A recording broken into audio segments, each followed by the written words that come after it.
kaiju, turtles, Dragon Ball, and more. It's Steven's Toy Reviews. Hey there, collectors. It's going to be Steven here, and welcome to another SH MonsterArts review, where today we're going to be taking a look at Jet Jaguar 1973. That is right, 1973. This is not going to be the anniversary special suit that they made for, when JJ fought Godzilla 2004. There's some folks that believe that, but it was made very, very abundantly clear in the marketing that Tamashii Nations had, both in English and in Japanese, that they had reference and access to source material from Godzilla vs. Megalon, where Jet Jaguar comes from, and he's not accurate. He has way too wide of hips, the buckle on his belt is not textured correctly, the face is up, there's a lot of issues going on here. And on top of that, there's articulation. I'll talk as we go. Let's take a look to see whether or not he's going to be worth adding into your collection. So kind of like I said, when it comes to accuracy, Jet Jaguar is going to be off. I'll spare you side-by-side pictures. Just go Google Jet Jaguar wiki, and you'll have a nice reference for how many pictures are up of this guy. Okay, so even if some of the differences are subtle from what the actual suit looked like compared to what the figure, and I don't really think anyone's asking for one-to-one comparison, but when it can be said that Jet Jaguar here, it has birthing hips to pop out the small accessory Jet Jaguar that he came with, that is definitely something that kind of makes you want to scratch your head and go, huh? Anyway, for the actual details that are sculpted, I mean, it'd be very foolish to say that Jet Jaguar is not detailed, because clearly he is, even if the belt is indeed wrong, which even though on the final product, Super 7 didn't have it on their render for Jet Jaguar, for their reaction, they did have the texturing correct. It's not sort of like this crumpled up tinfoil, it actually has some etching around the edges. When it comes to the actual material that JJ is made of, the midsection there is going to be made of a softer plastic, which is prone to have sort of creases and dimples in it if you leave Jet Jaguar posed in weird positions, which isn't an issue since it can reset itself. But for the thighs of JJ, he does have a harder plastic for the red and a softer plastic for the silver. As you will see as we continue on throughout the review, there are going to be impressions that are left on the thighs on the softer parts, which is unfortunate. There's also going to be a quality control issue with the arms I'm going to talk about in a bit. We'll save it for there. Overall, I mean, Jet Jaguar does look fine if you're just looking for a JJ action figure, but in terms of accuracy, not going to be the case.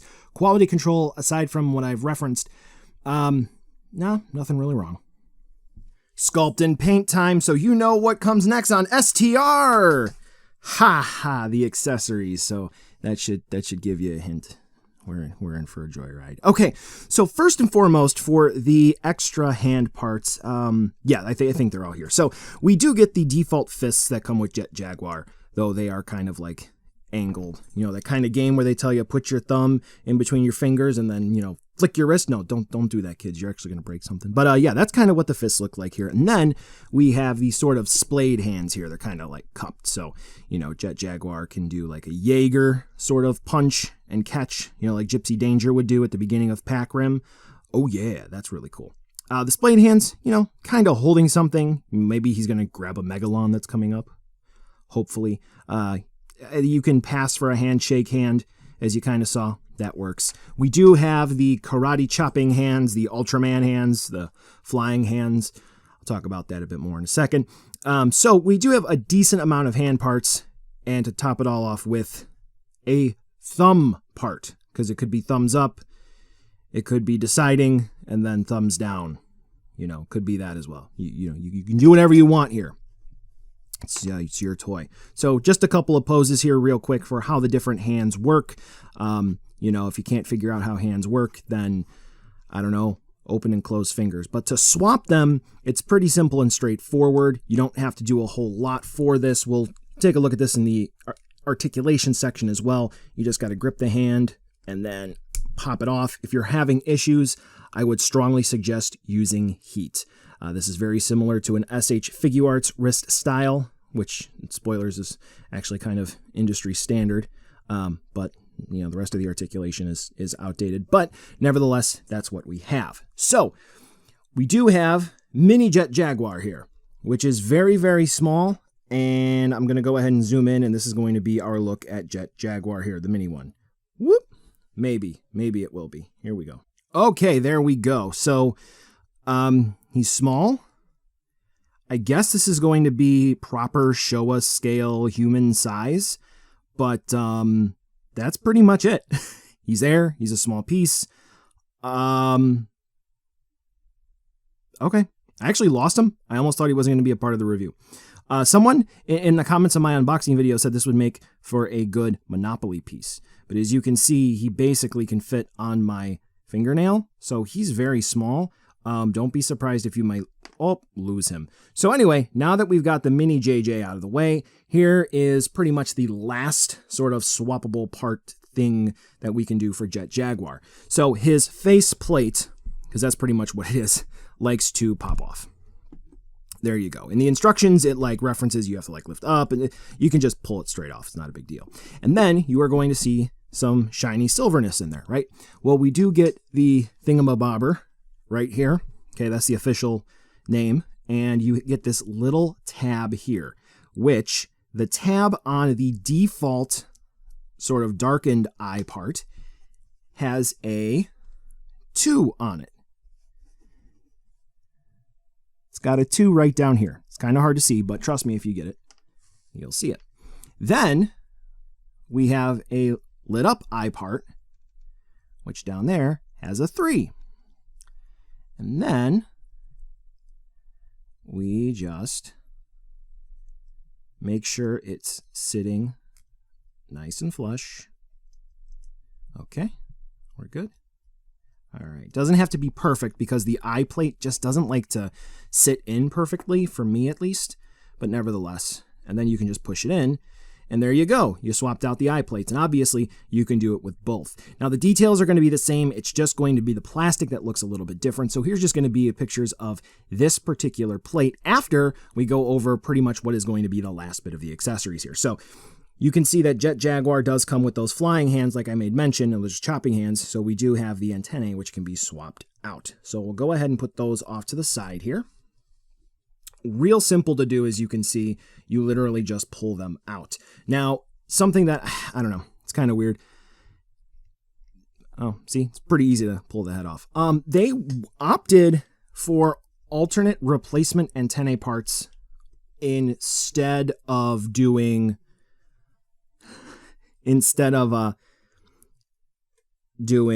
like a complete faceplate swap out, which I thought was kind of odd, but nevertheless. I always find the little like wings, if you will, going in the wrong direction. Come on, you. And then we get which I never really knew that this was a thing too much. I don't know why. It must have Mandela affected. The angle, it's going to go up.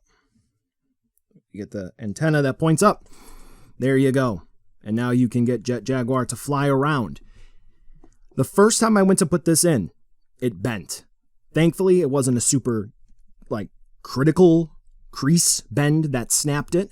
But if you do ever snap it, you do get this runner that has another small part and a large one just like this. So if you do break it, they did give you a backup. But if you do break one of the little wing antenna parts, whatever, satellite, whatever, you are SOL. So let's go ahead and just take a quick close look at them so you can kind of see what you're dealing with here and see the quality of them. They just kind of blend in.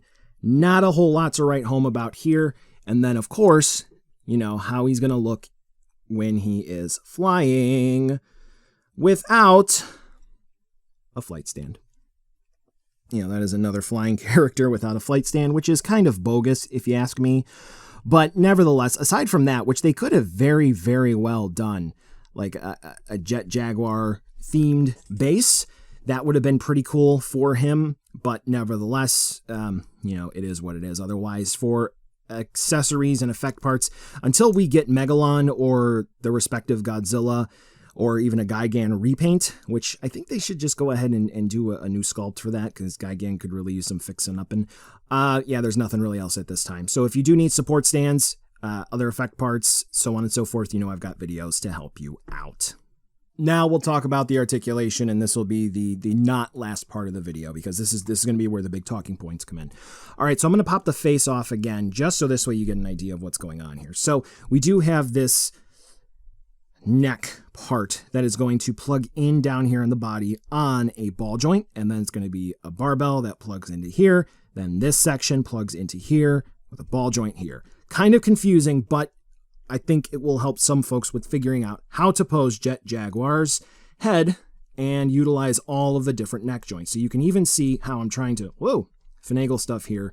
So this way, we can get the most out of our different poses and making sure we get the full range of movement. Now, that would help. Aha! There we go. Okay, so, yes. Come on, get on there. There we go. All right, so JJ can, realistically speaking, look up about that far, look down about that far, but do keep in mind the chin will collide in with some of the sculpt here, and it will begin to force the faceplate off, okay? We can rock from side to side, so we can kind of look at, whatever he's beating up kind of weird, look left and right, okay? All fine and dandy. Now, I am going to show you a cross-section of the torso in a little bit when we get to the ab crunches here and here, spoiler alert, but you'll see that there are going to be two little pins, and you're going to be like, what are those pins? It's because that they did give him like the butterfly hinge joints for the shoulders, but they're not all that great. I mean, they only just move out a little bit, even if you finagle the ball joints where the shoulders plug in.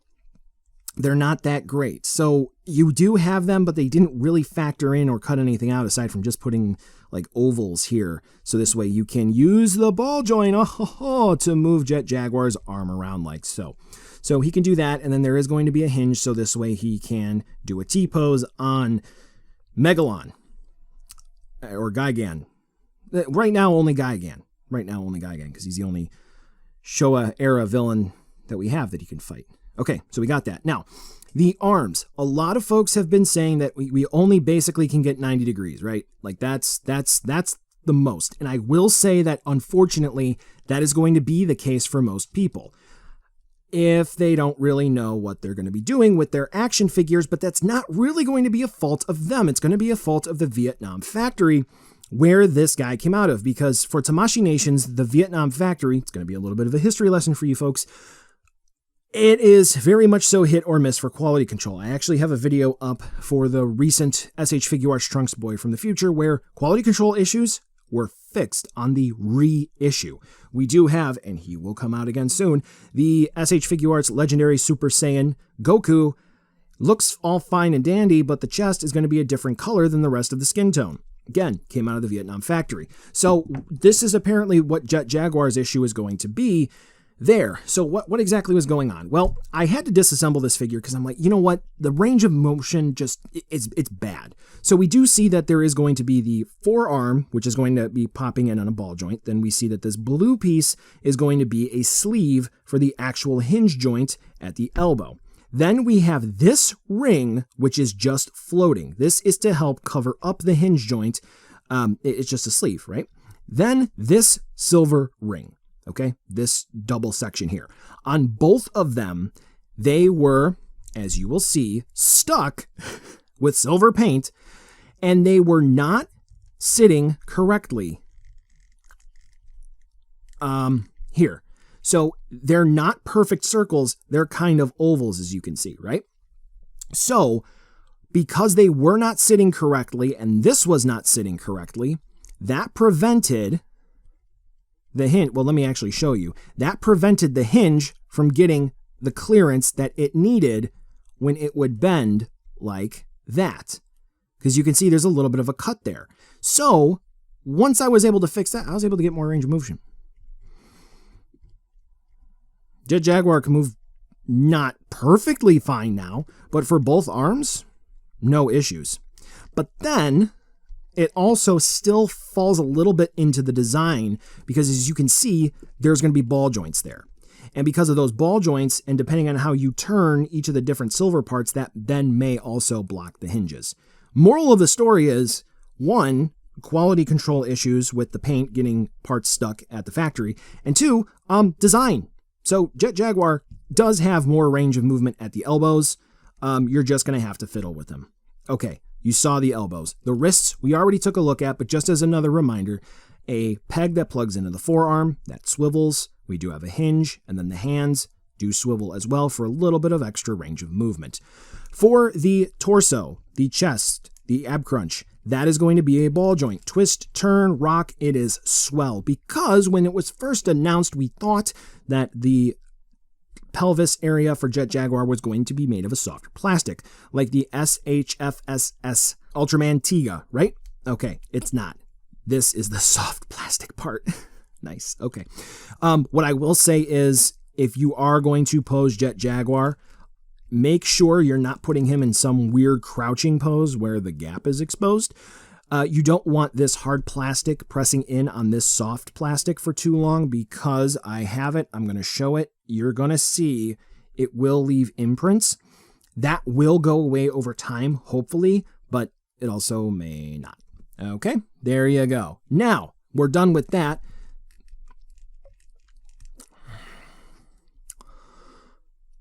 The hips.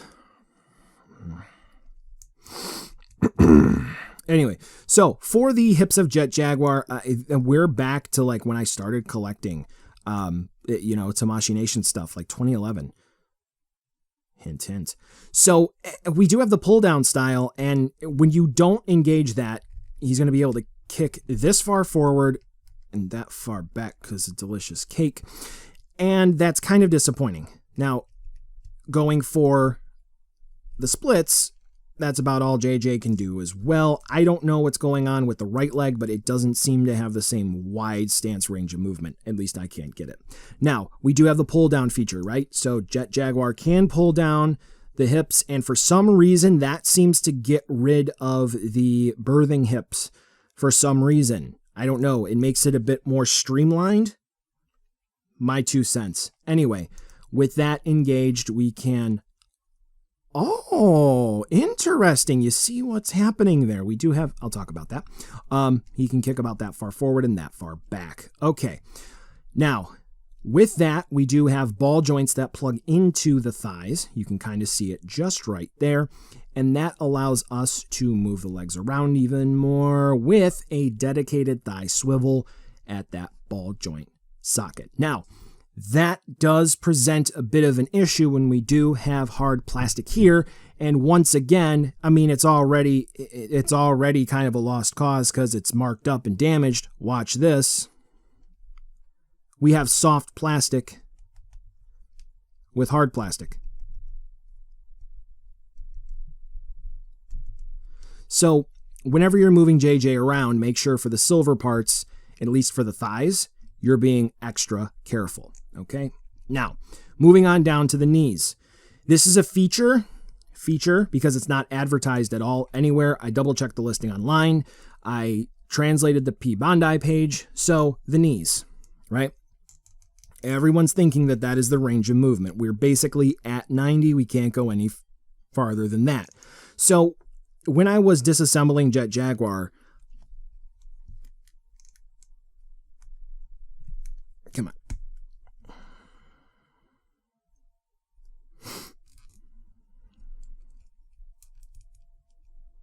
I don't know, folks. You tell me. Is that better than 90 or what? Oh, we can. Yeah. So it turns out he has like a knot pull down feature on the knees. So you can pop them down and you can move the pieces of sculpt out of the way. Keep in mind that there's going to be very thin pins plugging into the upper portion and lower portion of the leg. Not ball joints. Might snap. So do keep that in mind. Ankles. Ball joints where they plug into the lower portion of the leg. Do keep that in mind. It's not going to be a straight peg for like a swivel. It's going to be a proper ball joint. We do have a hinge, so this way we can rock the foot around. And then we do have a swivel where the ankle plugs into the foot for ankle rocking movement. So here's the thing. Jet Jaguar feels like it is out of the early to mid 2010s. Here is what we know, okay? Tamashii Nations, all right, has withheld figures for various reasons for release. We know it was discussed in interviews that their Sailor Moon figuarts were actually held from release for 2-3 years, I think, because the creator of Sailor Moon literally put a block on it despite approving it, saying they needed to wait for an anniversary. Okay.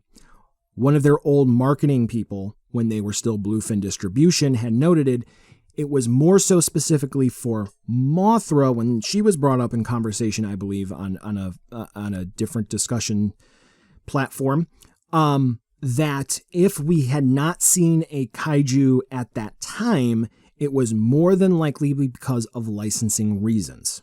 Okay? Back when the SH MonsterArts line started, interestingly enough, we haven't heard a lot about how things get licensed from Toho anymore. Back then, Toho licensed out monsters individually. So if you wanted Jet Jaguar, you had to get the license for him. If you wanted Mothra, if you wanted Mechagodzilla, so on and so forth. There is an interview with It's All True where someone from Kyoto, they make Revoltex, sat down with someone asking some questions and had inquired about Godzilla. Kyoto said they were not able to do Godzilla, Mechagodzilla, or King Ghidorah because, implied, Bandai had the licensing rights and were not going to relinquish those. They also made mention they had a Jet Jaguar on the table, ready to go, and it was canceled.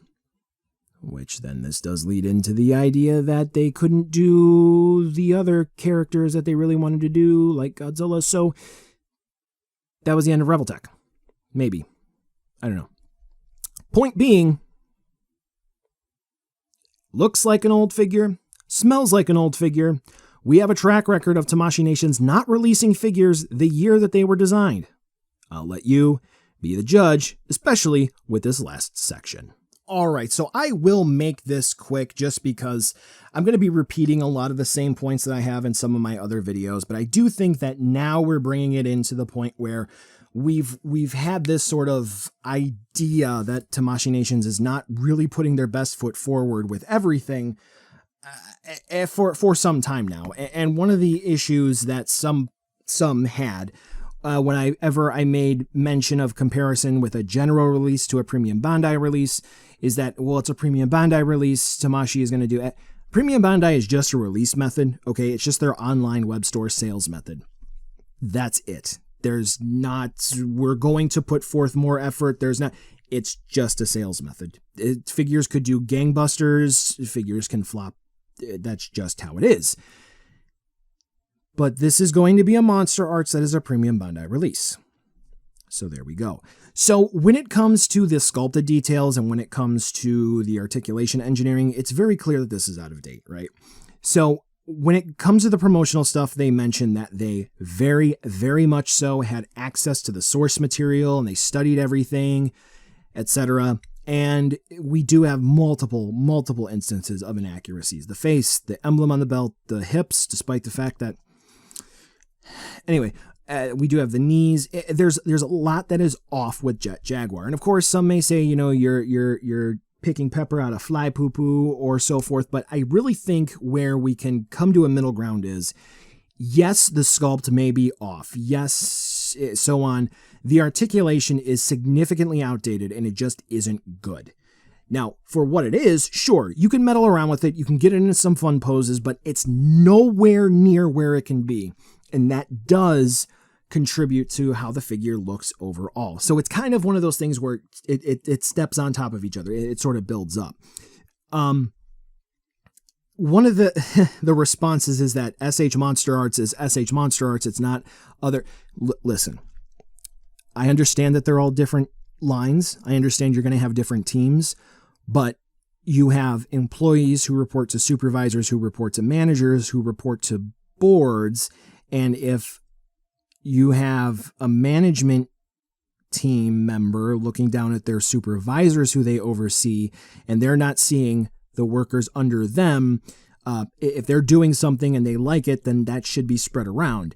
So if there is something that is done well, that is slowly becoming the new standard for the collector brand, then if it's not effectively being used, then that is what we call a systematic failure. Okay, so if you're all not kind of on the same page, if you're not all reflecting the brand properly, that is a failure. Okay, that's what it is.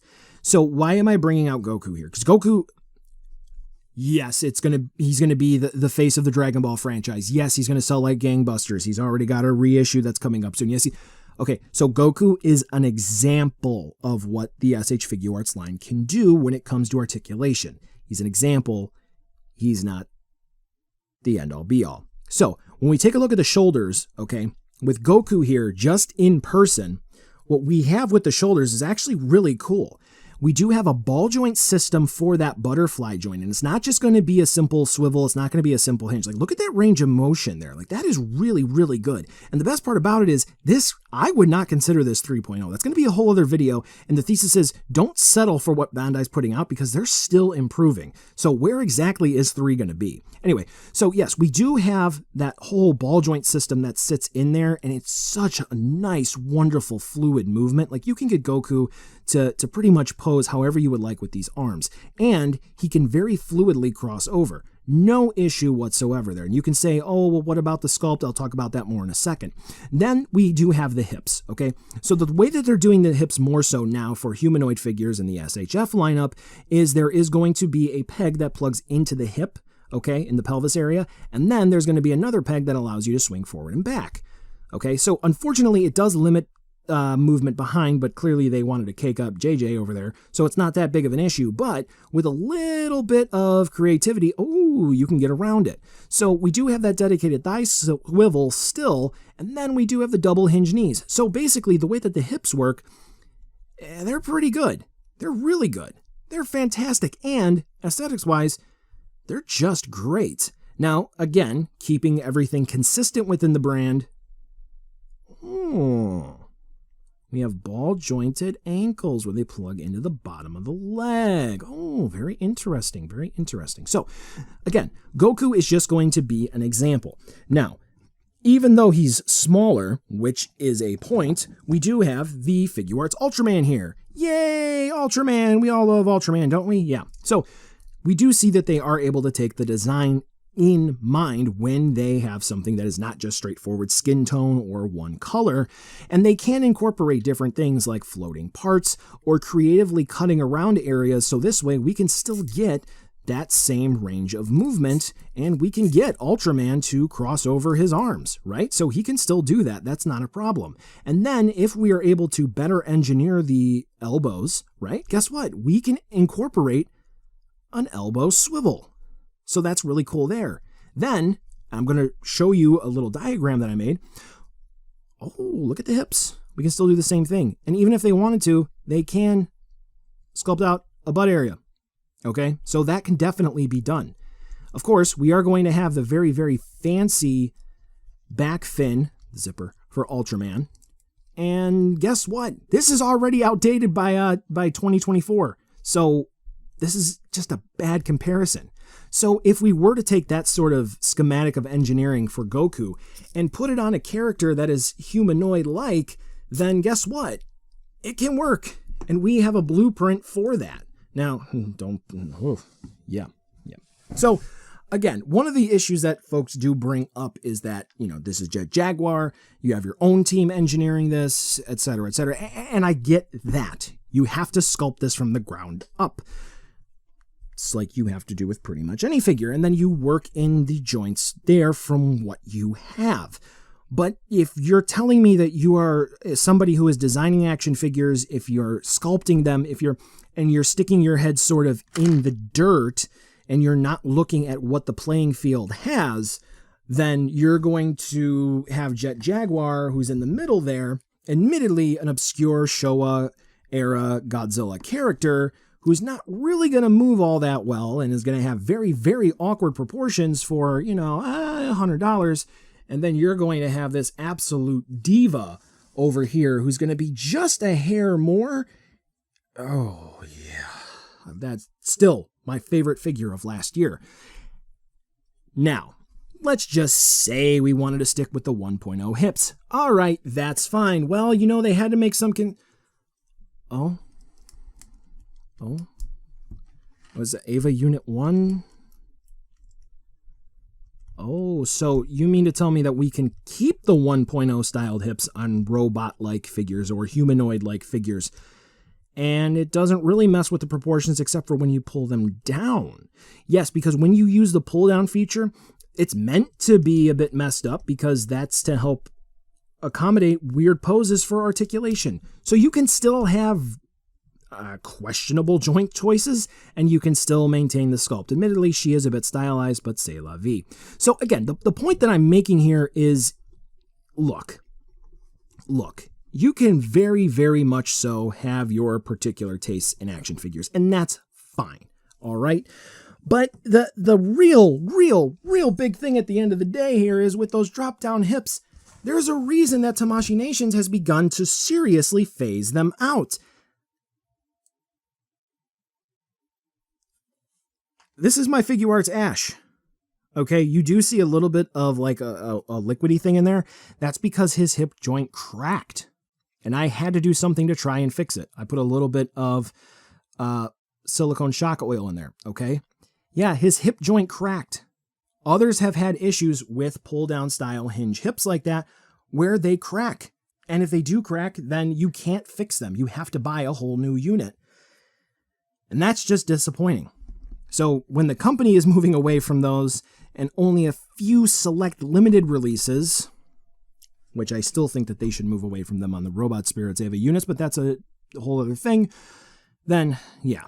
I mean, clearly Jet Jaguar could have been done better. There are many different things that could have been done to make it better, and here is actually what I suggest could have been done better as well. You'll see the cuts that I have made here for where the biceps could be, for where the shoulders could be with those floating butterfly joints, which would be fantastic, and particularly when we do have the pelvis area to accommodate for the hip articulation for the newer SHF style, the 2.0, 3.0, whatever you would prefer to have it, there is clearly room in that already established JJ hip setup that it can be incorporated with no issue, very similar to Ultraman.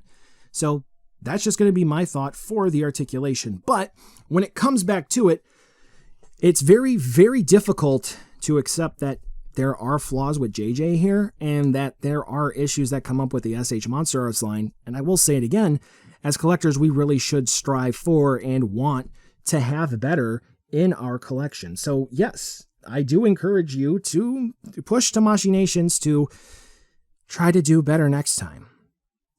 I understand I may get some pushback from that and arguments again that Jet Jaguar's fine, but when it comes to learned helplessness, it is a terrible thing to fix. Size comparison time for you folks who may want JJ, and guess what? He is a big lad.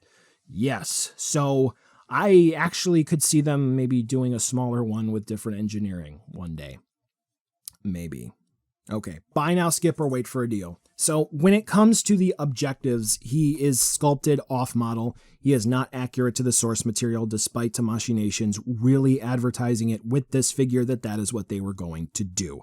The articulation is outdated by today's standards. It doesn't matter whether or not you are okay with it. It doesn't matter whether or not you think this is a sin against the Holy Pope himself. It is outdated, though you can get JJ still into some fun poses. For the accessories, pretty much the only required thing I would say is missing is a flight stand. And considering we have Godzilla 1954 coming out again at the end of this year with a dedicated support stand, come on. Look, at the end of the day, JJ's fine. You know, my particular unit has some quality control issues around the silver area with parts rubbing up against each other, but I mean, he's fine. I can put him up on the shelf. Not a big deal. But I will say that for $100, maybe it should have been $69.99 giggity at MSRP. I can't recommend $100.